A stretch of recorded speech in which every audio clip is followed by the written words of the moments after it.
What is going on, everybody? Welcome back to Blitz Fantasy Football. My name is Blitz Link, and I'm flying solo today. We are talking all of the preseason reactions. So there were over 48 hours of football played during the first week of the preseason. Clearly, there's going to be a lot of telling things, whether that is where guys are at their depth chart, where they're at in their development, if guys are just not healthy, ready to go, all that type of stuff. We kind of learned during the preseason. Some people want to say the preseason is irrelevant.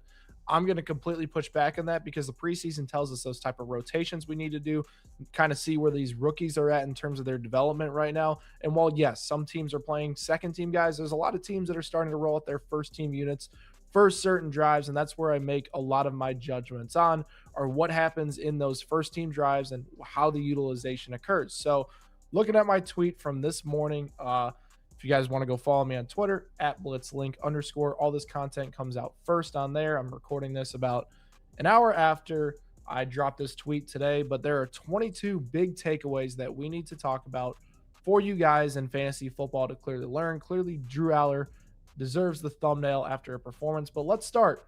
Cam Ward is an interesting one because he played against the 49ers second team, right? If he went and did this against a first team defense for 2 to 3 drives, was 5 of 12, 57 yards, 0 touchdowns, I'd be like, all right, yeah, you know what? I'm not super concerned about Cam Ward and his productivity long term, but against the 49ers second team where they're already dealing with a lot of injuries, I look at this and I think like Cam Ward's development is not on schedule to be ready for week 1 for him to take that leap. I fully expect that Brian Dable was going to come in and make Cam Ward this, elite playmaker and turn him into a valuable player because he does have the skill set. He's very good improvising, that different stuff. But like, look at this clip of him just rolling out backwards like he did last year, chucking the ball up in the air. And we've seen this so many times from Cam Ward.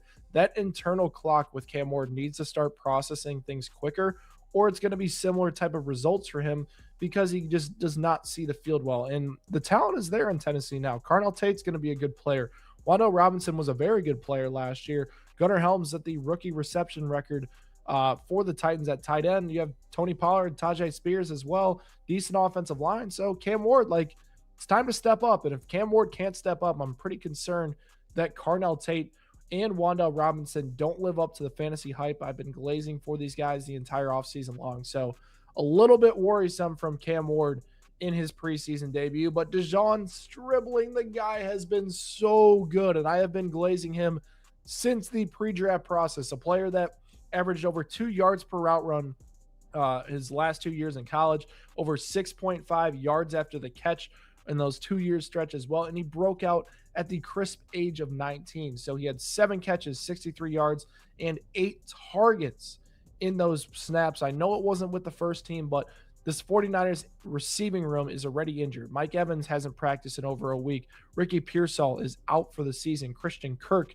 is also injured right now. George Kittle is coming back from an Achilles injury. Stribling is a good football player, and they overdrafted him based on his value and his slot heading into the draft process. I think Stribling is going to be a day one starter for the 49ers, and it would be a mistake if you do not draft this guy in fantasy football this year. So let's head on to my next guy, Jeremiah Love right here.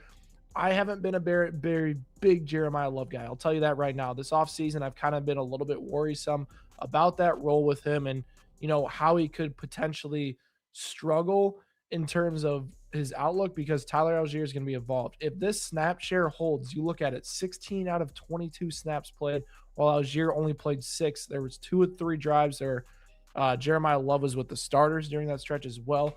Love in the box score had 14 touches in this time. I think it is kind of clear that while Algier will have a role, if he's playing 35% or less snaps, Jeremiah Love at that early third round price becomes a very good target. Now, he did lead this game with an ankle injury that does make me a little bit concerned, but it doesn't appear to be anything serious that's going to change his availability in week 1. I'm interested to see what they do with him the rest of the preseason, if he plays or if he doesn't play. But Jeremiah Love in that early third round price and maybe even the late second round is worth the investment. Would I go any earlier than that still? Probably not. The schedule's very tough. 30th ranked running back schedule this year, but Jeremiah Love looking like he's trending in the right direction. DJ Moore really starting to grow on me now. In his debut for the Bills, 11 out of 15 snaps, 4 targets, 3 catches, 61 yards. wide receiver 25 price right now. It's pretty clear to me that Joe Brady is getting him involved. We've heard all the training camp reports of DJ Moore taking that next step, being the next big weapon to come out of Buffalo, all that type of good stuff you want to hear out of these reports. And you materialized in the preseason. There were a lot of schemed up plays for DJ Moore to get involved. He was great after the catch. Josh Allen was clearly focusing on getting him the ball.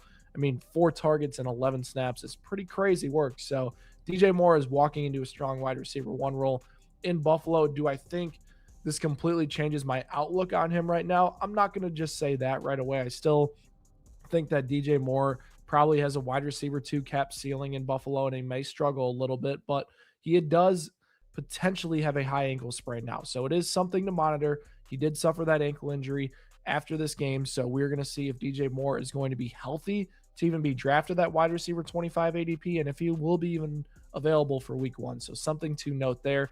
And then Isaiah Likely. This couldn't be any worse for Isaiah Likely's value in fantasy football, because the New York Giants are deploying a tight end rotation just like the Baltimore Ravens. And Isaiah Likely is sitting here saying, why did I sign with this team if I'm going to be in the same type of split that I was? He only played on passing snaps. You had Theo Johnson and Chris Manhertz sub in for running plays and completely take Isaiah Likely's value, which just screws him over in fantasy. Like, this guy needs to be playing more snaps to break out in fantasy. He's always been good in a per touch basis, and when he's been healthy, he's been a solid player.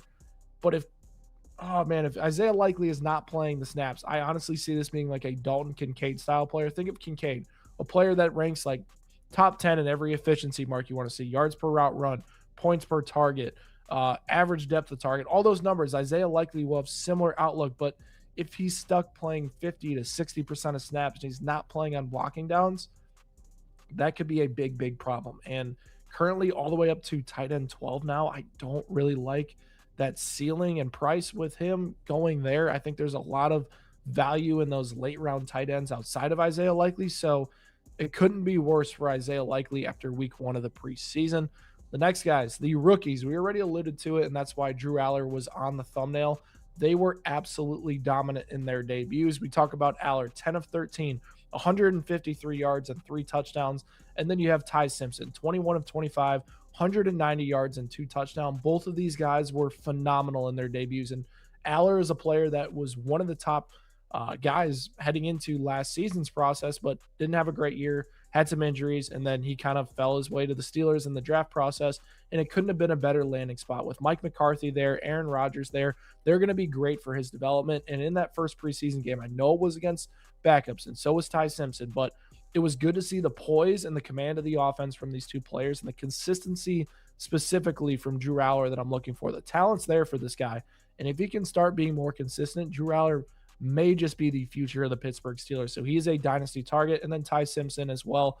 Really, really efficient in this game. It looked exactly like what I would expect from a Sean McVay rookie quarterback. A lot of play action, a lot of rollouts, a lot of plays where guys are wide open, and Simpson was hitting those players. He looked poised. When he did have pressure, there was one snap in particular I remember where Simpson fumbled it, bobbled it right off the way, was able to scramble out and then throw it out of bounds. That is something you want to see out of your rookie quarterback. So both these guys look sharp in their debuts. It makes me feel very confident that since they're not playing this year, they're going to be in a great spot maybe in 2027, 2028 to be starters for these offenses that could be very good. The next guys that we're going to touch on are a little bit smaller of notes, but still nonetheless very important. Jonathan Brooks was the bell cow back for the Carolina Panthers with Chuba Hubbard out. With how it's looking, Jonathan Brooks is likely slotting in for that early down work, while Chuba Hubbard is going to be the third down back from what I'm starting to get from this Carolina Panthers rotation. That is great for Jonathan Brooks still at his ADP. If he does maintain that early work, he's the more valuable back in Carolina. The next guy, Denzel Boston, was the best receiver for the Browns. I'm going to continue to say that. Target Denzel Boston. Casey Concepcion, I was kind of on, but he's not playing in 12 personnel. 12 personnel is dominated by Denzel Boston right now. He led all wide receivers in snaps, and he looks the part right now for these Cleveland Browns. And I'm going to be targeting Denzel Boston. He's going after wide receiver 60, so really, really like that ADP there. Tajay Spears and Tony Pollard. Not great for Tony Pollard's value. 50-50 split right now. Tajay Spears is going 92 picks later than Tony Pollard. And if Spears is playing on those third downs, that's still really valuable as well. So Tony Pollard's kind of trending down, in my opinion, while Tajay Spears definitely gets a little bit of a bump in terms of ADP just because of that little note there that he's been playing 50-50 snaps. And it could be a veteran situation where Pollard is playing a little less in the preseason, but I do think 92 picks after Tony Pollard, I think that's a little bit too much. So Tajay Spears has to be going a little bit higher in drafts. Oronde Gadsden is officially off my draft board. David Njoku and Charlie Kohler both sat out during the preseason. Oronde Gadsden played and was their primary tight end throughout that preseason game. Not great for his value. I already expected him to be a fade this year. He is not worth the investment at all this year in fantasy. Do not target Oronde Gadsden.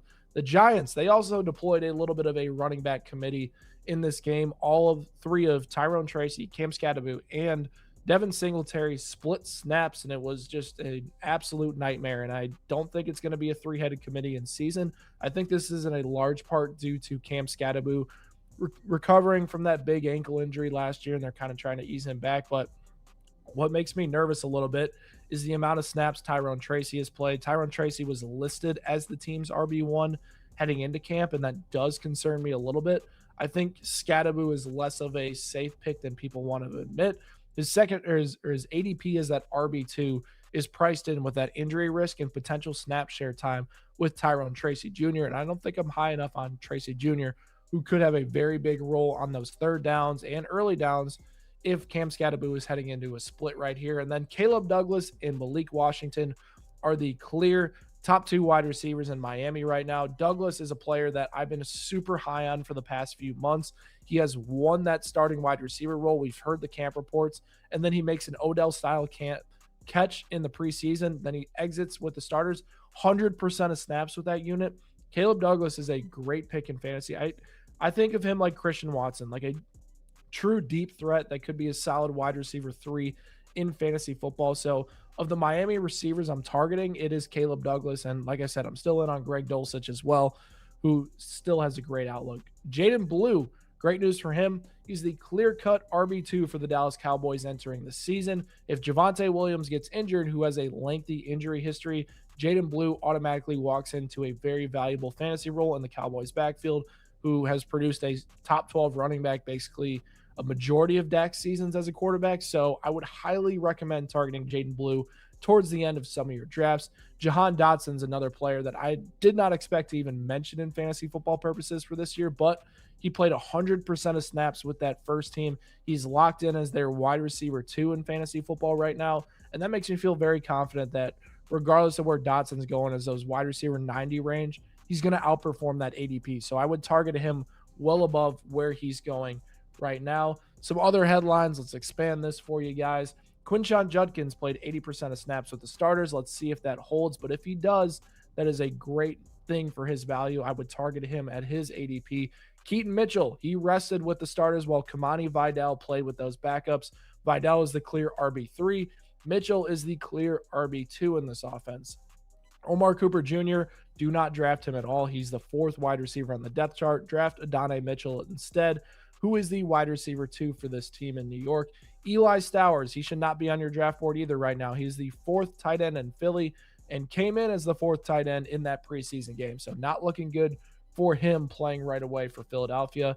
Marshawn Lloyd with the Green Bay running back injuries was their RB2 and played every snap with the first team. That's very encouraging if you're a Marshawn Lloyd truther and think he can take that next step this year. Matthew Golden for Green Bay. Oh gosh, I can't talk right now. We're getting deep into this video.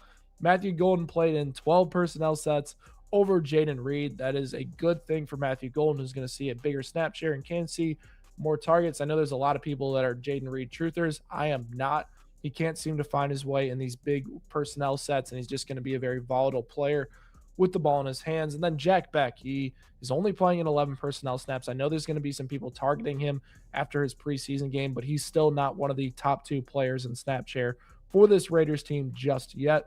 And then Demario Douglas won the wide receiver 3 role. He rested with the starters. He's their primary slot guy.